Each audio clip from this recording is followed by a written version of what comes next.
Exercise 4.3 question number 4। Screen पर question के statement को देखिए। स्टेटमेंट रीड कर लिया आपने अच्छी प्रकार से। यहाँ देखिए क्या बताया गया है भाई, रहमान की 3 साल पहले जो एज थी और 5 साल के बाद जो एज होगी, उन दोनों का अगर हम रेसिप्रोकल करके उनको प्लस कर दें तो उनका जो सम आएगा वह आएगा हमारे पास 1/3।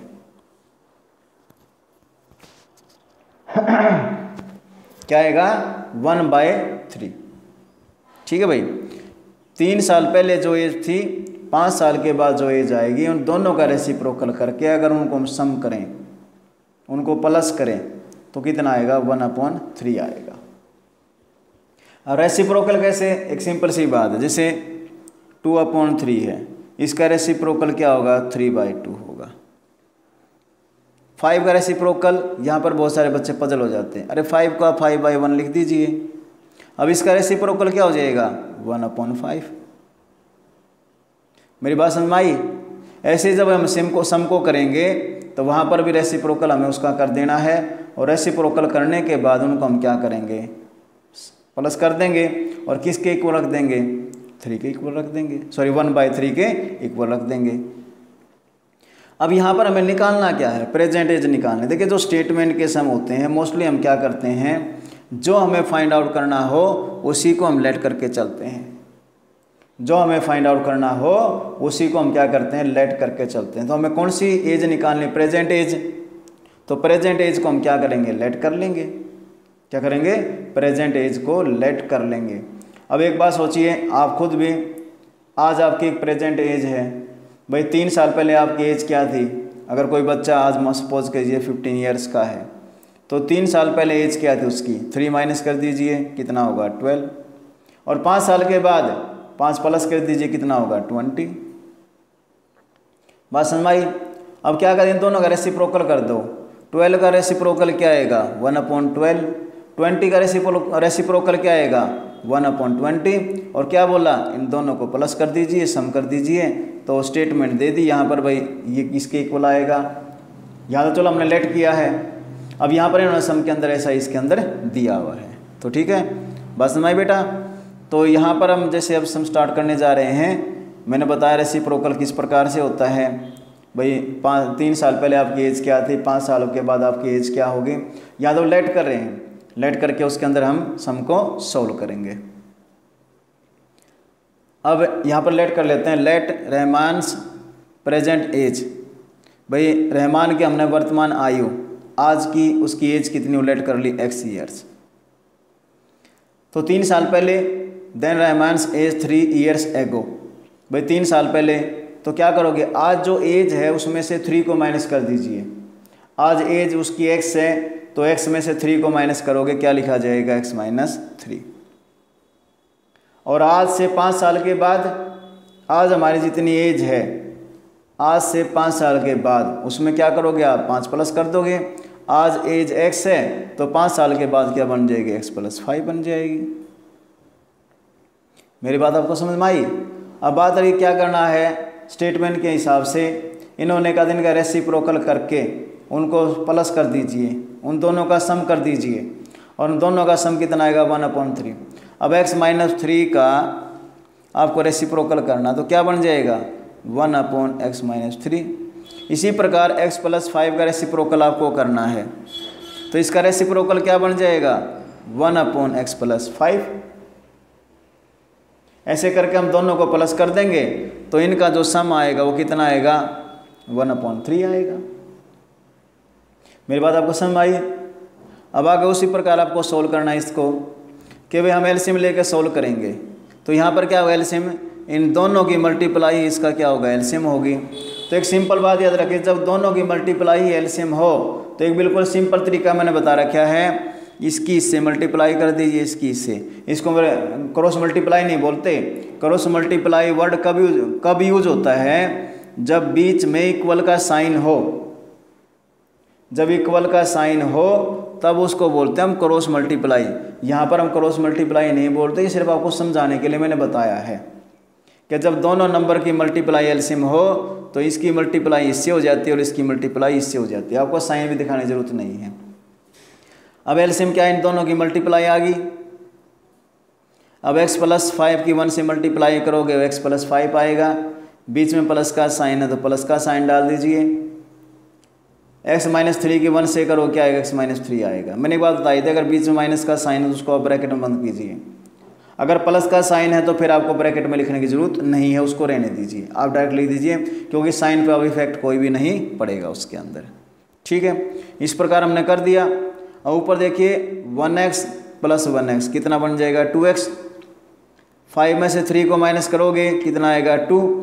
अब नीचे मल्टीप्लाई करेंगे, x की x से मल्टीप्लाई की, क्या है हमारे पास x², x की 5 से मल्टीप्लाई की कितना आया, 5x।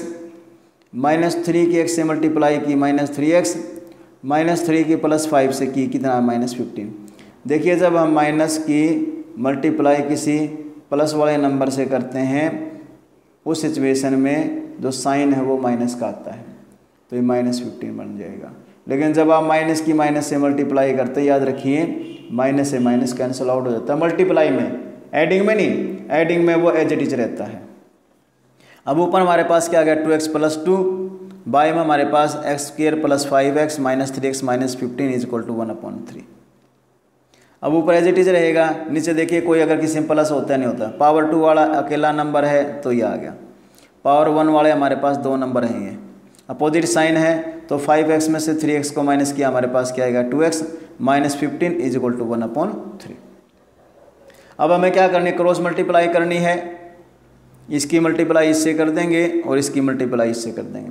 x² + 2x - 15 की 1 से मल्टीप्लाई करोगे यही आएगा हमारे पास।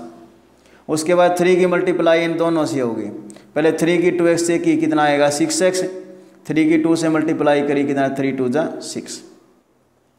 अब हमें क्या करना है, 6x + 6 को राइट से लेफ्ट में लेके जाना है, तो 6x प्लस में किस में आएगा, माइनस में, +6 किस में आएगा, माइनस में, = क्या रह जाएगा। कुछ बच्चे इक्वल और 0 को छोड़ देते, गलत बात है वो, ध्यान रखिए। इक्वल किसी विशेष सिचुएशन को रिप्रेजेंट करता है तो इक्वल का साइन रहेगा उसके अंदर। अब उसी प्रकार से हमें इक्वेशन में प्लस माइनस करना है। देखिए पावर 2 वाला क्या कोई और नंबर है, नहीं है, तो ये एज इट इज रहेगा।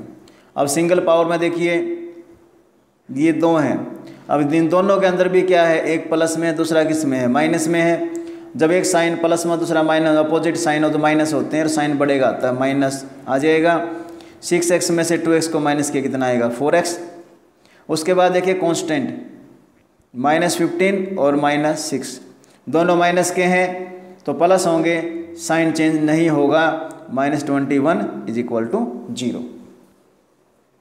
उसके बाद यहाँ पर अब हम फैक्टर करेंगे, तो मैंने पिछले क्वेश्चन में आपको बताया था कि अगर x² का कोफिशिएंट 1 है तो डायरेक्ट फैक्टर आप लिख दीजिए। प्रोसेस कैसे करनी है आपको वो मैं बता देता हूँ कि सबसे पहले आपको क्या करना है, ये और ये इन दोनों की मल्टीप्लाई कर ले, कितना आया, 21 आया, बात समझ में आई। फिर आपको सीधी काउंटिंग लिख लेनी है, नहीं तो आप इतने बड़े हो चुके हैं, आप सोच सकते हो ऐसे 2 नंबर चाहिए कि भाई देखिए माइनस का है लास्ट यदि माइनस का, तो याद रखिए एक फैक्टर प्लस का आएगा, दूसरा किसका आएगा, माइनस का। यानी हमें से 2 नंबर चाहिए कि माइनस करें तो हमारे पास आए 7 और मल्टीप्लाई करें तो हमारे पास कितना है, 21। आप सोच सकते हो भाई 7 में से 3 को माइनस किया कितना आया, 4, और 7 की 3 से मल्टीप्लाई की कितना आया, 21। तो आप सोच सकते हैं इसके अंदर, ठीक है, बात समझ में आई ना। अब क्योंकि -4x है तो इट मीन्स बड़ा नंबर माइनस का होगा और छोटा नंबर किसका होगा, प्लस का। बात समझ में आई। अब आपको करना क्या है भाई, इनके सामने आपको सिर्फ x ही लगाना है, तो एक फैक्टर हो जाएगा x - 7, दूसरा फैक्टर बन जाएगा x + 3। इस प्रकार से आप उसको कर सकते हो। बात समझ में आई। आप इस मेथड से भी कर सकते हो, अगर आपकी कैलकुलेशन बढ़िया है तो दिमाग में थोड़ा सोच सकते हो, वैसे 2 नंबर चाहिए। देख एक बात ध्यान रखनी है आपको, लास्ट वाला यदि माइनस का, तो याद रखिए नंबर माइनस करने से आएगा, तो इट मीन्स हमें से 2 नंबर चाहिए कि भाई एक में से दूसरे को माइनस करें तो हमारे पास ये आए और मल्टीप्लाई हमारे पास ये आए। अब क्योंकि मल्टीप्लाई माइनस की है और माइनस की मल्टीप्लाई कब आती है, एक नंबर प्लस का हो दूसरा किसका हो, माइनस का। दूसरा मेथड मैंने आपको पहले ही बताया था कि भाई अगर छोटी स्टेटमेंट है तो आप उस मेथड का यूज करके वहाँ से फैक्टर फाइंड आउट कर सकते हैं। मिस्टेक के चांस उसमें ना के बराबर होते हैं। क्या मेथड बताया था कि आपको पहले काउंटिंग लिख लेनी है 1 2 3 4 5 6 7 जहाँ तक आप जा सकते हैं उसके अंदर, ज़्यादा जाने की जरूरत भी नहीं है। फिर मैंने बताया कि भाई हमें यहाँ पर चाहिए क्या, इसकी और इसकी मल्टीप्लाई चाहिए, यानी 21 चाहिए। बस भाई अब क्योंकि लास्ट का अगर माइनस का है तो आपको क्या करना, मैंने बताया था माइनस का है तो हमें इससे ऊपर चलना है। तो 4 से ऊपर क्या आएगा आपके पास 5, मल्टीप्लाई चेक करते रहना भाई, मल्टीप्लाई 5 आई है। उसके बाद 6 मल्टीप्लाई नहीं मिलेगी, 6 के बाद क्या आएगा 7, 7 की 3 से मल्टीप्लाई करो कितना आएगा 21, और हमें मल्टीप्लाई कितने 21 चाहिए थी। बात समझ आई। अब यहाँ पर 3 और 7 आ गया। अब ये सोचेंगे इनमें से प्लस कौन सा और माइनस कौन सा, क्योंकि ये तो हमें समझ में आ गया लास्ट का अगर माइनस का है तो एक प्लस में आएगा दूसरा किस में आएगा माइनस का। अब सोचना क्या है भाई 3 और 7 में से प्लस कौन सा और माइनस कौन सा है, क्योंकि 4x माइनस का है तो कॉमन सेंस है बड़ा नंबर माइनस का होगा और छोटा किसका होगा प्लस का। अब आपको करना क्या है भाई 3 प्लस का है तो उसके सामने x का साइन लगा लीजिए, 7 माइनस का है तो उसके सामने x का माइनस x यूज़ कर दीजिए, साइन के सामने साइन के आगे हम क्या लिख देंगे x लिख देंगे। तो इस प्रकार हमारे पास क्या आ जाएगा x माइनस 7 और x प्लस 3। तो इस प्रकार फैक्टर आप कर सकते हैं और फैक्टर आपके क्या है x minus 7 x plus 3 is equal to 0। अब x minus 7 is equal to 0, x plus 3 is equal to 0। Minus 7 किस में आएगा प्लस में और प्लस 3 किस में आएगा माइनस में। अब x क्योंकि ये आपके एक सिचुएशन के हिसाब से हमने सम को किया है, हमारे पास एक क्वाड्रेटिक इक्वेशन नहीं दी थी, हमारे पास एक सिचुएशन दी थी। सिचुएशन का यूज़ करके हमने पहले इक्वेशन बनाई है। तो इक्वेशन अगर हम खुद बनाएंगे सिचुएशन के हिसाब से तो वहाँ पर जो माइनस वैल्यू है वो रिजेक्ट होगी। तो x की वैल्यू कितनी आई -3, वो नहीं होगी। क्यों नहीं, क्योंकि हम एज प्लस में लेते हैं माइनस में नहीं लेते। एज हम प्लस में लेते हैं माइनस में नहीं लेते, तो इसलिए x नॉट इक्वल क्या होगा -3। x की वैल्यू आपके पास कितनी है 3, और x किसको रिप्रेजेंट करता था, रोहन की प्रेजेंट एज को। तो इस प्रकार हम बताएंगे कि जो रहमान, तो रहमान की जो प्रेजेंट एज है वो कितनी है 7 ईयर्स। तो लिख देंगे hence Rahman present age is equal to 7 years. इस प्रकार से इसको हम फाइंड आउट कर सकते हैं। देखो बेटा छोटी छोटी बातें मैं आपको बताता हूँ, इन पर आपका पूरा फोकस होना चाहिए, क्योंकि हम जब डायरेक्ट सम करते हैं तो वहाँ पर क्या छोटी छोटी बातें नहीं बताई जाती, वो आपसे चूक हो जाती हैं। कई बार टीचर भी नहीं बताता क्योंकि टीचर सम करवाता रहता है, लेकिन यहाँ पर मैं इसलिए करवाता हूँ कि भाई आपको छोटी छोटी बातें क्लियर हो जाएं। ध्यान रखिए अगर 2 पॉइंट 3 पॉइंट अगर आपको क्लियर होते हैं तो उसके बेस पर आप आराम से आगे बहुत सारे सम उनको सोल्व। बहुत सारे बच्चों बेसिक क्लियर नहीं होता, उसी के चक्कर में उनसे सम नहीं हो पाते। तो याद रखिए जब आपके पॉइंट क्लियर होंगे तभी आप सम को अच्छी प्रकार कर पाएंगे। तो इन छोटी छोटी बातों का विशेष ध्यान रखा करें।